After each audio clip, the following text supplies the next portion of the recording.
ఓం శ్రీ గురుభ్యో నమ. ఓం శ్రీ మాత్రే నమ. శుక్రగ్రహము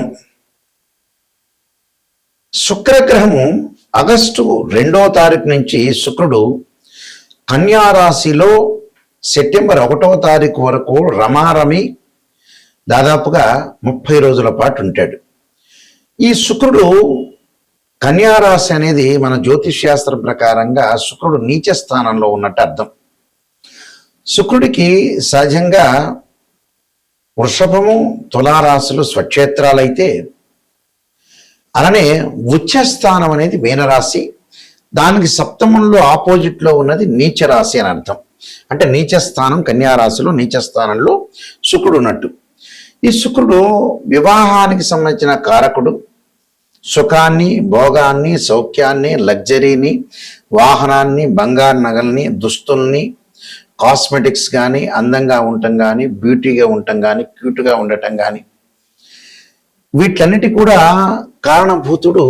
కారణమయ్యేవాడు ప్లానెట్ ఏంటంటే వీనస్ ప్లానెట్. శుక్రగ్రహము సప్తమ భావకారకుడు అంటారు జ్యోతిష్యంలో.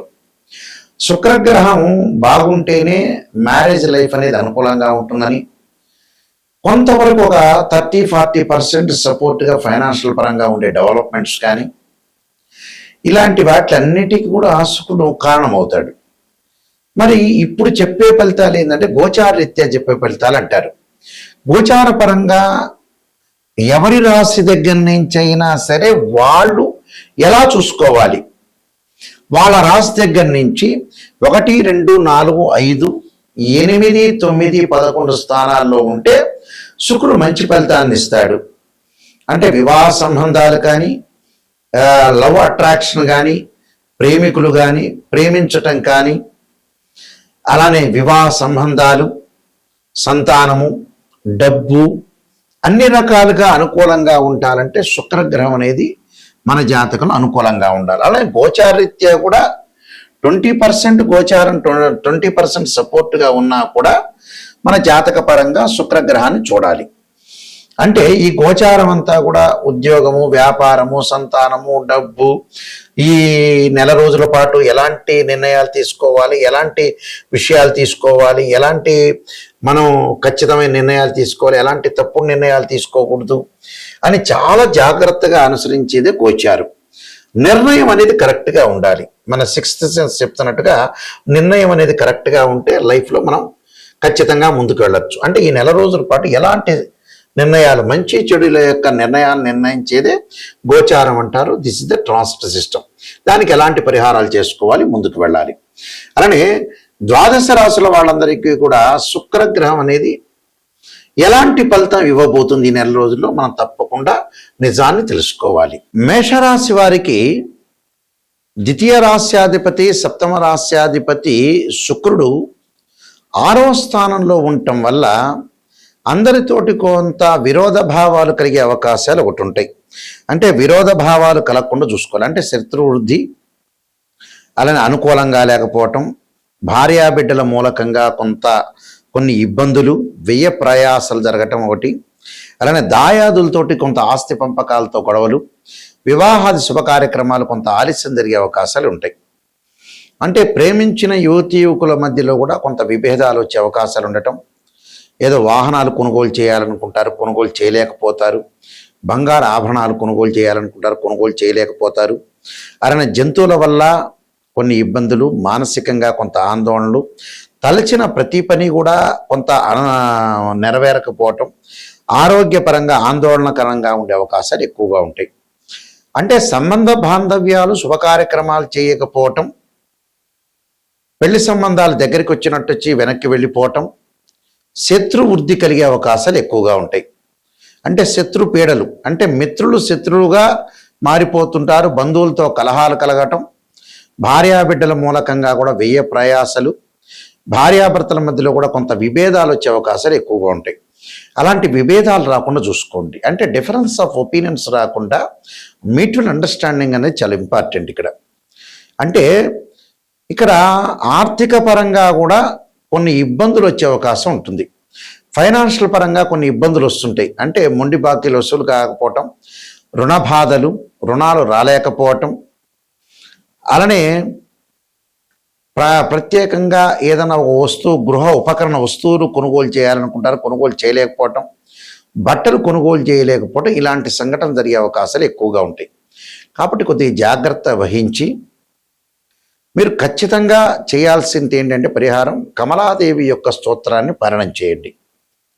వీలైతే బొబ్బర్లు దానం చేయండి. శుక్రవారం రోజున బొబ్బర్లు దానం చేయటం ఒకటి, దానితో పాటు శుక్ర జపాన్ని అంటే శుక్రుడు యొక్క జపాన్ని చేయటం ఒకటి, అమ్మవారి యొక్క ఆరాధన చేయటం, మూగజీవులకు ఆహారము, గోసేవ, వారాహి స్తోత్రాన్ని పారాయణం చేయటం వల్ల మీకు మంచి సుఫలితాలు జరిగే అవకాశాలు ఖచ్చితంగా ఉంటాయి. ఈ శుక్రగ్రహము మనకి కళత్రకారకుడు. చాలామంది కూడా వివాహానికి ఏం చూస్తుంటారంటే కుజదోషాన్ని చూస్తుంటారు. నిజంగా ఏమిటంటే కుజదోషం కాదు. నిజాన్ని తెలుసుకోవాలని మన ప్రేక్షకులందరికీ కూడా ఒక అవగాహన రావాలన్న ఉద్దేశం ఏంటండి. వీనస్ ప్లానెట్ ఏంటంటే సప్తమ భావ కారకుడు, అంటే సెవెంత్ లార్డ్కి సంబంధించిన కారకుడు శుక్రుడు. శుక్రగ్రహం అనేది అనుకూలంగా ఉంటేనే మనకు మ్యారేజ్ లైఫ్ అనేది కరెక్ట్గా ఉండటం, మ్యూచువల్ అండర్స్టాండింగు, డిస్ప్యూట్స్ లేకుండా ఉండటం, వైఫ్ అండ్ హస్బెండ్ రిలేషన్లో చాలా అనుకూలంగా ఒక పాజిటివ్ ఉండాల్సిన అవసరం ఉంటున్న గ్రహం ఏంటంటే శుక్రుడు. శుక్రుడు ఎప్పుడూ కూడా జన్మజాతకం వేరు, బర్త్ చార్ట్ వేరు, గోచారం వేరు. గోచారంలో ఉండే కండిషన్స్ వేరుగా ఉంటాయి చూడటంలో, రిజల్ట్స్ చూడటంలో. బర్త్ చార్ట్కి సంబంధించిన రిజల్ట్ వేరుగా ఉంటాయి. కన్ఫ్యూజ్ పడద్దండి. గోచార పరంగా మీరు ఎలా చూసుకోవాలనేది నేను మొట్టమొదటి చెప్పా. ఇప్పుడు బర్త్ చార్ట్ అంటే నాటల్ చార్ట్లో నేను చెబుతున్నాను. ఈ నాటల్ చార్ట్లో ఏమిటి అని అంటే ఎవరి జాతకాన్నైనా మనం వివాహం అవుతుందా కాదా, వివాహపరంగా డిఫరెన్స్ ఆఫ్ ఒపీనియన్స్ ఎందుకు వస్తాయి, మ్యూచువల్ అండర్స్టాండింగ్ అనేది లేకపోవటం ఏంటి, పెళ్లి అనేది ఎందుకు ఆలస్యం అవుతుంది, ఆలస్యం తర్వాత కూడా విడాకులు ఎందుకు జరుగుతాయి, వివాహం జరగకపోవటానికి కారణం ఏంటి అంటే పేరెంట్స్ అందరూ కూడా గుర్తుపెట్టుకోవాల్సింది ఏంటంటే చాలామంది కూడా 40 ఏళ్ల వరకు 50 ఏళ్ల వరకు పిల్లల యొక్క పెళ్ళిళ్ళు చేయకుండా డబ్బులు ఏదో ఖర్చు అవుతున్నాయని మ్యారేజ్ బ్యూరోలో కానీ ఆస్ట్రాలజర్ని అప్రోచ్ కాకుండా ఇలాంటివన్నీ చేస్తుంటారు. డబ్బులు ఖర్చు అయ్యే అవకాశం అందరికీ ఉంటుంది. ఒకవేళ వాడు ఏమన్నా మ్యారేజ్ బ్యూరోలో ఖర్చు పెట్టలేదా, ఆస్ట్రాలజర్ని కరెక్ట్ అప్రోచ్ కాలేదా, ఏమైనా ఆస్ట్రాలజర్ ఎక్కువ అడుగుతున్నాడా అనే ఉద్దేశంతో కూడా కొంతమంది ఆపుకుంటారు. ఇక్కడ జీవితంలో మనం ఎంత సంపాదించినా పిల్లల యొక్క పెళ్ళిళ్ళు కాకపోతే మనం సంపాదించిన డబ్బు వృధా అని అర్థం. అంటే దానికి అర్థము పరమార్థం లేనట్టు అర్థం. డిలే చేయకూడదు. వాళ్ళు ప్రేమ పెళ్ళిళ్ళైనా మామూలు పెద్దలు కుదిరించిన పెళ్ళిళ్ళైనా పెళ్ళి అనేది చాలా ఇంపార్టెంట్. అంటే తల్లిదండ్రులు సంపాదించిన డబ్బు ఎందుకు ఎవరు అనుభవించాలి అంటే పిల్లలే అనుభవించాలి. పిల్లలకి మళ్ళీ పిల్లలు లేకపోతే మనం డబ్బు సంపాదించినా కష్టపడినా వేస్ట్. అంటే ఏ కృష్ణా నదిలోనో గోదావరి నదిలోనో మూసీ నదిలో వేయటం మంచిది. అంటే పిల్లలు బాగుంటేనే పేరెంట్స్ బాగుంటారు. దానికి కారణం ఏంటి? శుక్రగ్రహం. శుక్రుడు బ్రహ్మాండంగా పిల్లల జాతకంలో బాగున్నట్టే వెల్ అండ్ గుడ్, మ్యారేజ్ అయిపోతుంది, వాళ్ళకి మళ్ళీ మనవాళ్ళు, మీకు మనవాళ్ళు పుడతారు, అలానే పిల్లలు, వాళ్ళ కొడుకులు, అలాగా కంటిన్యూటీ ప్రాసెస్ అనేది ఒకటి ఉంటుంది. శుక్రుడు ఎప్పుడూ కూడా జన్మలగ్నం నుంచి అనుసరించి 6, 8, 12 స్థానాల్లో ఉండకూడదు. Formula number 1. ఫార్ములా నెంబర్ 2, శుక్రుడు అశ్విని మఖ మూల నక్షత్రాల్లో ఉండకూడదు, ఆరుద్ర స్వాతి శతభిష నక్షత్రంలో ఉండకూడదు, అలానే మృగశిర చిత్త ధనిష్ట నక్షత్రంలో ఉండకూడదు, అలానే పుష్యమి అనురాధ ఉత్తరాభాద్ర నక్షత్రంలో ఉండకూడదు. ఇది ఫార్ములా నెంబర్ 2. ఫార్ములా నెంబర్ 3 ఏమిటంటే శుక్రుడు పాపగ్రహాలతో కంజంక్షన్ కాకూడదు. శుక్రుడు రాహుతో కానీ కేతువుతో కానీ శనితో కానీ కుజుడితో కానీ కంజంక్షన్ కాకుండా ఉండటం మంచిది. ఇది ఫార్ములా నెంబర్ 3. 4 ఏంటి అంటే శుక్రుడు రవితోటి కంజంక్షన్ కాకుండా 6, 8, 12 స్థానాల్లో ఉండకూడదు. ఇది ఫార్ములా నెంబర్ 5. అయితే ఏదైతే ఇక్కడ జాతకంలో శుక్రుడు 6, 8, 12 స్థానాల్లో ఉండకూడదు, పాపగ్రహాలతో కలిసి ఉండకూడదు, అలానే కేవలం D1 చార్ట్లోనే కాదు, రాశిచక్రంలో కాదు, నవాంశంలో కూడా ఇలాంటివి వర్తిస్తాయి. అంటే ఒక వివాహం అవుతుందా కాదా అని తేల్చుకోవటానికి రాశిచక్రము, నవాంశము, భావచక్రము, దశలు, అంతర్దశలు అనాలిసిస్ చేయాలి. కేవలం రాశిచక్రమే కాదు, అంటే నవాంశంలో కూడా వైవాహిక జీవితాన్ని రిప్రజెంట్ చేసేది ఏంటంటే D9 చార్ట్. అంటే x ray scan, CT scan, MRI scan లాంటివి మ్యాథమెటికల్గా క్యాలిక్యులేషన్ వేసి శుక్రుడు నీచ స్థితిలో ఉన్నాడా, ఉచ్చ స్థితిలో ఉన్నాడా, శుక్రుడి మీద ఏదన్నా పాపగ్రహ దృష్టి ఉందే అనేది చూడాలి. అంటే ఇవన్నీ కూడా స్త్రీలకి అష్టమ స్థానంలో శుక్రుడు ఉంటే కూడా మాంగళిక దోషం ఏర్పడుతుంది. అంటే బర్త్ చార్ట్ను కూడా అనుసరించాలి. గోచారం ఎప్పుడు కూడా మనం చెప్పే గోచారం అని 20-30% సపోర్ట్.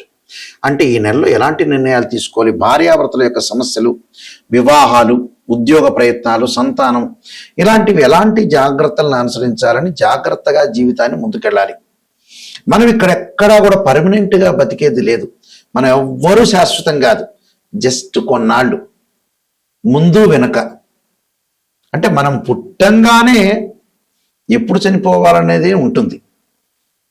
మనం పుట్టిన తర్వాత పర్మనెంట్ కాదు, శాశ్వతం కాదు, వెళ్ళిపోవటం అనేది ఖాయం అనేది మనకు తెలుపుతుంటుంది జ్యోతిష్యం. ఎవ్వరూ శాశ్వతం కాదు. పుట్టంగానే ఒక డేట్ ఫిక్స్ అయి ఉంటుంది, కానీ ఆ డేట్ అనేది కరెక్ట్గా ఆస్ట్రాలజీ పరంగానే తెలుస్తుంది. మనం ఈ మధ్యలో చేసే ప్రక్రియలు, పిల్లల యొక్క పెళ్ళిళ్ళు చాలా ఇంపార్టెంట్ తీసుకోవాలి. ఈ మధ్యకాలంలో చాలామంది నెగ్లెక్ట్ చేస్తున్నారు పిల్లల విషయంలో. కరెక్ట్గా జాతకాలు చూపించుకోలేకపోవటం, దానికి రెమెడీస్ చేసుకోలేకపోవటం, మ్యారేజ్ బ్యూరోలు ఇవ్వలేకపోవటం. కానీ మైండ్ మెచ్యూరిటీ లెవెల్స్ పెరగట్లేదు అని అర్థం. మనం దేనికోసం బతుకుతున్నాం, ఎందుకోసం బతుకుతున్నాం, ఎందుకు డబ్బులు సంపాదిస్తున్నాం అనే రీజన్స్ తెలుసుకోండి. ప్రపంచంలో ఈ విషయాలన్నీ కూడా క్లారిటీ తెలుసుకోవాలి. ఒక ఆస్ట్రాలజర్ని అప్రోచ్ అయినప్పుడు కూడా నిజం తెలుసుకోండి. అబద్ధాల ముసుగులో జీవించొద్దండి, సత్య దూరాన్ని చేసుకోవద్దండి. ఇది చాలా ఇంపార్టెంట్. ఎక్కడైతే నెగిటివ్ ఉంటుందో దాన్ని మనం పాజిటివ్ చేసుకొని ఓవర్కమ్ చేసుకుంటేనే మనం 100% మనం బాగుపడినట్టు, లేకపోతే బాగుపడినట్టే కాదు. మన చేతుల్లోనే జాతకం ఉంటుంది, మన చేతుల్లోనే జీవితం ఉంటుంది, దాన్ని సర్వనాశనం చేసుకోవద్దండి. నేను కాలసర్పయోగము, కాలసర్పయోగ చంద్రిక, రాహుకేతులు, ఛాయాగ్రహాలు, బృహత్ పరిహార సింధు, పుత్రగణపతి వ్రతము, అలానే వివాహ మార్తాండము, జాతక చంద్రిక, అలానే సర్వదేవతా గోత్రపులు పార్ట్ 1, పార్ట్ 2, స్వప్న శాస్త్రము, నవగ్రహ దోషాలు పోవడానికి 12 మహావిద్యలు, ట్రాన్సిట్ ఆఫ్ రిజల్ట్స్, అలానే ప్రొడక్షన్ ఆఫ్ ఆస్ట్రాలజీ అనే నెంబర్ ఆఫ్ ఆస్ట్రాలజీ బుక్స్ రాశా. అలానే బృహత్ పరిహార సింధు, ఇలాంటి నెంబర్ ఆఫ్ ఆస్ట్రాలజీ బుక్స్ రాశాను. ఇవన్నీ కూడా మనకి రాజమండ్రిలో, రాజమహేంద్రవరంలో, కోటగుమ్మంలో ఉన్న మోహన్ పబ్లికేషన్ వారి దగ్గర దొరుకుతాయి. ఈ పుస్తకాలు నా దగ్గర కూడా లభ్యమవుతాయి. నా వెబ్సైట్ www.nayakanti.com, nayakanti.in. నా నెంబర్ స్క్రీన్ మీద స్క్రోలింగ్ అవుతుంది. మేము వంశపారంపర్యంగా చెప్పే వ్యక్తులం. మా నాన్నగారు కూడా కీర్తిశేషులు బ్రహ్మశ్రీ నాయకంటి కుమారస్వామి శర్మ దైవజ్ఞ గారు శ్రీశైలంలో ప్రధాన పురోహితులుగా పనిచేశారు. వారు కూడా ఇంటర్నేషనల్ కౌన్సిల్ ఆఫ్ ఆస్ట్రాలజీలో మెంబరు. మా ఫాదర్ కూడా మా గ్రాండ్ ఫాదర్ సుబ్బయ్య శాస్త్రి గారు. ఇలా మేము వంశపారంపర్యంగా చెప్పేవాళ్ళు. నిజం తెలుసుకుంటే నా ద్వారా ఎంతమంది బాగుపడతారు అనేది నా ఉద్దేశం అండి. దీనిలో నా ద్వారా బాగుపడితేనే నాకు చాలా మంచిది, నేను వీళ్ళకి మేలు చేయగలిగా అనే పాయింట్ నేను ఆలోచన చేస్తాను. తప్పకుండా నిజాన్ని తెలుసుకునే వాళ్ళు నిజం తెలుసుకోవాలి. నాయకంటి మల్లికార్జున శర్మ గారి ద్వారా బాగుపడాలి. వాళ్ళు వంశపారంపర్యంగా చెప్పే వ్యక్తులు. ఎందుకంటే చాలామంది మినిస్టర్స్ కానీ, ముఖ్యమంత్రులకు కానీ మా పేర్లు తెలుసు. ఆల్రెడీ వాళ్ళ యొక్క వివాహాలకు సంబంధించినవన్నీ కూడా మా నాన్నగారు చేశారు. అందువల్ల మీరు క్లారిటీగా తెలుసుకొని, నిజాన్ని తెలుసుకొని ముందుకెళ్ళండి. స్క్రీన్ మీద స్క్రోలింగ్ అవుతున్న నెంబర్ ఉంది, ఆ నెంబర్కి నా నెంబర్ దగ్గరికే వస్తుంది. అలానే మీ అందరికీ కూడా శ్రీ పరమేశ్వరి యొక్క దేవత కరుణాకటాక్షం ఉండాలని ఆశిస్తూ సర్వే జన సుఖినో భవంతు.